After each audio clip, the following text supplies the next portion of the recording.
ओम साईं राम। साईं बाबा अपने सभी भक्तों से बहुत प्यार करते हैं। साईं बाबा अलग अलग भक्त से अलग अलग तरीके से प्यार करते हैं, लेकिन कभी भी कोई छूटा नहीं है। लेकिन जब हमारे साथ कुछ बुरा होता है या कोई बुरा समय चल रहा होता है, तो हम निश्चित रूप से ये सोचते हैं कि क्या साईं बाबा मुझे प्यार करते हैं? अगर प्यार करते हैं तो मुझे इतना दुख क्यों दे रहे हैं? तो आज मैं बताऊंगी ऐसे 8 संकेत जो बाबा दुख के द्वारा देते हैं और बताते हैं कि वो तुम्हें बहुत प्रेम करते हैं। थोड़ी आश्चर्यजनक लग रही है ना ये बात कि बाबा प्रेम करते हैं तो दुख क्यों देते हैं? तो वही मैं इस वीडियो में बताने वाली हूँ। तो जब तुम्हारा बुरा समय चल रहा है, तुम्हारा ऊपर दुखों का पहाड़ टूटा हुआ है, तो समझो कि क्या इस संकेत से बाबा अपना प्यार जता रहे हैं और हमें क्या बताना चाह रहे हैं। तो जल्दी से वीडियो को शुरू करते हैं। बोलते हैं ओम साईं राम, ओम साईं राम, ओम साईं राम। पहला संकेत है कि तुम बहुत कोशिश कर रहे हो, अपना बेस्ट दे रहे हो, मेहनत डाल रहे हो, हर तरह से एफर्ट कर रहे हो, लेकिन जो काम करने की कोशिश कर रहे हो उसमें सफलता मिल ही नहीं रही है। फिर तुम सोचने लग जाते हो कि भाई क्या बात है, साईं बाबा मेरे से रुष्ट हैं क्या जो मुझे सफलता नहीं मिल रही। लेकिन ये एक संकेत है कि साईं बाबा तुम्हें बहुत प्यार करते हैं। इस तरह से विफलता का मतलब है साईं बाबा तुम्हें बहुत ज़्यादा प्यार करते हैं और बार बार असफल बनाकर ज़िंदगी का कोई ऐसा संदेश, ऐसा लेसन देना चाहते हैं जो तुम नहीं सीखे हो, लेकिन बाबा चाहते हैं कि तुम सीखो ताकि आगे भविष्य तुम्हारा अच्छा हो। तो ऐसे समय पे सोचना ये चाहिए कि बाबा अपने प्रेम के द्वारा हमें क्या सिखाना चाहते हैं। हो सकता है वो गलती तुम बार बार करते हो, सीख ही नहीं रहे हो। जैसे कई बार क्या होता है, हमें पैसे की हानि होती है और हम मेहनत कर रहे हैं, एफर्ट डाल रहे हैं, लेकिन पैसा नहीं आ रहा है। तो फिर हम सोचने लगते हैं अरे बाबा ऐसा क्यों कर रहे हैं? बाबा इसलिए कर रहे हैं कि शायद वो तुम्हें बताना चाहते हैं कि पैसा जब तक आगे गरीबों को नहीं दोगे, लाचारों को नहीं दोगे, जिनको ज़रूरत है उनको नहीं दोगे, तब तक तुम्हारे पास पैसा नहीं आएगा। जिस दिन तुमने ये लेसन समझ लिया, उस दिन बाबा भर भर के देने लगेंगे। दूसरा संकेत है जब तुम्हें अपने ऊपर विश्वास कम लगने लगे, ये लगने लगे कि मैं क्या करूं, समझ में नहीं आ रहा, अकेला महसूस होने लगे, आसपास से भी कोई मदद नहीं मिल रही है और तुम्हारे मन में ये विचार आने लगे कि मुझे इतना अकेलापन क्यों महसूस हो रहा है, मैं इतनी अकेली कैसे पड़ गई हूँ। जब इस तरह महसूस हो तो समझ लो साईं बाबा का अपार प्रेम आ रहा है तुम्हारी तरफ और बाबा ये चाहते हैं कि तुम सबको हटाकर सिर्फ उन पर विश्वास करो। अपने ऊपर से भी विश्वास हटा दो और बाबा पर विश्वास करो। जैसे ही ये करोगे तुम देखोगे स्थिति पूरी तरह बदल गई है। तीसरा संकेत है कि अचानक तुम्हारे जो दुख हैं, तुम्हारी जो परेशानी है, वो चरम सीमा पर पहुंच जाएगी। तुम्हें ऐसा लगने लगेगा इससे ज़्यादा बड़ा दुख क्या हो सकता है और बाबा कहाँ हैं, कहाँ है उनका प्यार। लेकिन बाबा इस तरह का दुख तुम्हें दिखाते हैं क्योंकि कभी भी देखो जो साधु संत हुए, जो ईश्वर के पास पहुँचे, जिनकी भक्ति बड़ी हुई, वो उसी स्थिति में हुई जब उनका दुख बहुत बड़ा था। जब दुख बहुत बड़ा होता है तो ईश्वर से जुड़ने की इच्छा जगती है। उस वक्त लगता है हे भगवान तुम कहाँ हो, हे साईं बाबा तुम कहाँ हो। यानी कि तुम ईश्वर को याद करना शुरू करते हो, उसमें रमना शुरू करते हो। और फिर एक दिन ऐसा आता है कि साक्षात साईं बाबा के दर्शन तक हो जाते हैं। तो जब साईं बाबा अपार प्रेम दिखाते हैं तो वो ये चाहते हैं कि वो तुम्हें दर्शन दें। तुम इतने ज़्यादा भक्ति में लीन हो जाओ कि साईं बाबा तुम्हें दर्शन दिए बिना रह ही नहीं पाएँ। ये होता है साईं बाबा का प्रेम। चौथा संकेत है जब साईं बाबा अपार प्रेम जताते हैं तो तुम्हें हारना सिखाते हैं।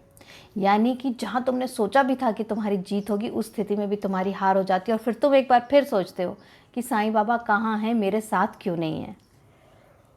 साईं बाबा जानते हैं कि जब तक तुम्हें हार नहीं दिखाएंगे तुम्हें जीत का महत्व समझ में नहीं आएगा, तुम जीत के रास्ते पे निकलोगे ही नहीं। अक्सर तुमने लोगों की जीवनियाँ पढ़ी होंगी कि जब सारी उम्मीद टूट गई, कुछ भी दिखाई नहीं दे रहा था, तो वो एक ऐसी सड़क, एक ऐसा रास्ता पकड़ के चले जहाँ पर उनको अपार सफलता मिली। तो बाबा एक एक करके दरवाज़ा बंद करते हैं, सफलता नहीं दिखाते हैं क्योंकि तुमको वो बड़ी सफलता की तरफ ले जाना चाहते हैं। बाबा का प्रेम ऐसा है कि जो तुम्हें कभी हारने नहीं देगा। जब तुम छोटी सी लक्ष्य के पीछे दौड़ते हो, बाबा वहाँ तुम्हें असफल कर देते हैं क्योंकि उन्हें तुम्हें बड़ी सफलता देनी है। अब आते हैं 5वें संकेत पे। तो 5वां संकेत है बाबा तुम्हारे अंदर आंतरिक बदलाव शुरू करते हैं। जब तुम्हें विफलता मिलती है, तुम्हें दुख मिलता है, तुम अपने अंदर जाते हो, अपने खुद को तलाशते हो और तराशते हो सोचते हो कि मेरे साथ जो हो रहा है वो क्यों हो रहा है, मैं अपने आप को बेहतर कैसे करूं, तुम्हारी वाणी बदल जाती है, तुम्हारा व्यवहार बदल जाता है। तुम शांत होकर चीज़ों को सोचने लगते हो, गहराई में जाने लगते हो। और एक बार जब गहराई में जाने लगते हो तो अपने बारे में उन चीज़ों को जानते हो जो अभी तक नहीं जानते थे। तुम नहीं जानते थे कि तुम कितने बड़े सपने के लिए बने हो, लेकिन जब गहराई में उतरते हो तो वो मोती मिलता है जो बाबा किसी किसी को देते हैं, उसको देते हैं जिससे अपार प्रेम होता है। तो जब बाबा तुमसे बहुत प्रेम करते हैं, तुम्हारे अंदर बदलाव आना निश्चित है, क्योंकि पहले अंदर बदलाव आएगा, उसके बाद ही बाहर बदलाव आएगा। छठा संकेत बहुत ही नाटकीय है। जब ऐसा संकेत मिले तो समझ लो बाबा तुम्हें अपार प्रेम करते हैं। तुम्हें अचानक ऐसा लगने लगेगा कि ये जो जीवन है ये मिथ्या है, माया है, सब नाटक है। जो कुछ हो रहा है वो एक स्टेज पे कुछ हो रहा है। तुम्हें अच्छा लगना, बुरा लगना, खोना पाना सब व्यर्थ लगने लगेगा।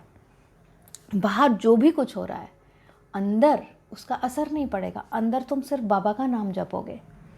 जब ऐसा लगने लगे तो समझ लो बाबा ने तुम्हें खास पदवी दे दी है, अब तुम बाबा के बहुत ही करीब हो, बाबा तुम्हें बहुत प्यार करते हैं। और सातवां संकेत है जब तुम्हें लगने लगे कि हाँ अब मैं बाबा के बहुत निकट हूँ, मैं बाबा के ध्यान में रमी रहती हूँ, मुझे ख्याल ही सिर्फ बाबा के आते हैं। तब उसी समय कुछ ऐसी बड़ी घटना हो जाएगी कि फिर तुम्हें लगेगा कि अरे मैं तो बाबा के इतने करीब थी, फिर ये कैसे हो गया, फिर ये दुख मेरी तरफ क्यों आया। ये दुख नहीं है, ये सिर्फ एक टेस्ट है, एक परीक्षा है जो बाबा लेते हैं इस स्थिति में, ये देखने के लिए कि सच में भक्ति तुम्हारी पक्की है या नहीं, सच में तुम जो बाबा के रास्ते पे निकले हो वो पक्का है या नहीं। और ये जान लो कि ये बहुत टेम्परेरी है, बहुत क्षणभंगुर है ये परीक्षा। इसमें अगर तुम निकल गए तो बाबा हर रोज़ तुम्हें अपने होने का एहसास दिलाएंगे, तुम्हारी मदद करेंगे, तुम्हारे साथ रहेंगे। तो सातवां संकेत बहुत ज़रूरी है, सिर्फ परीक्षा है, इससे घबराना नहीं है।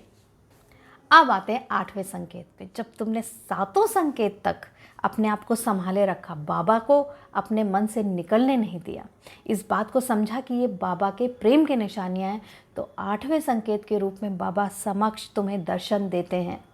और ये बात मेरे भक्त खुद बताएंगे कि कितने भक्तों के साथ ऐसा हुआ है। और बाबा एक बार जब दर्शन देते हैं फिर उसके बाद साथ नहीं छोड़ते। उसके बाद तुम महसूस कर पाओगे हर क्षण कि बाबा का प्रेम तुम्हारे ऊपर बरस रहा है। तुम्हें अंदर से इतना सुकून, इतनी खुशी, इतना हर्ष और उल्लास मिलेगा कि तुम्हें और किसी चीज़ में कोई इंटरेस्ट नहीं रहेगा, तुम्हें किसी और चीज़ से कोई फ़र्क नहीं पड़ेगा। क्योंकि जब बाबा का प्यार साथ हो, बाबा का हाथ तुम्हारे हाथ में हो, तुम्हें ज़िंदगी में और चाहिए क्या, तुम्हें तो जीते जी मोक्ष मिल गया। तो कैसा लगा मेरा वीडियो, कैसे लगे मेरे संकेत, मुझे कमेंट्स में ज़रूर बताओ। और जो लोग परेशान जल्दी हो जाते हैं इस बात का ध्यान करो, तुम साईं के भक्त हो, साईं बाबा तुम्हें प्यार करना कभी नहीं छोड़ेंगे। ओम साईं राम, ओम साईं राम, ओम साईं राम।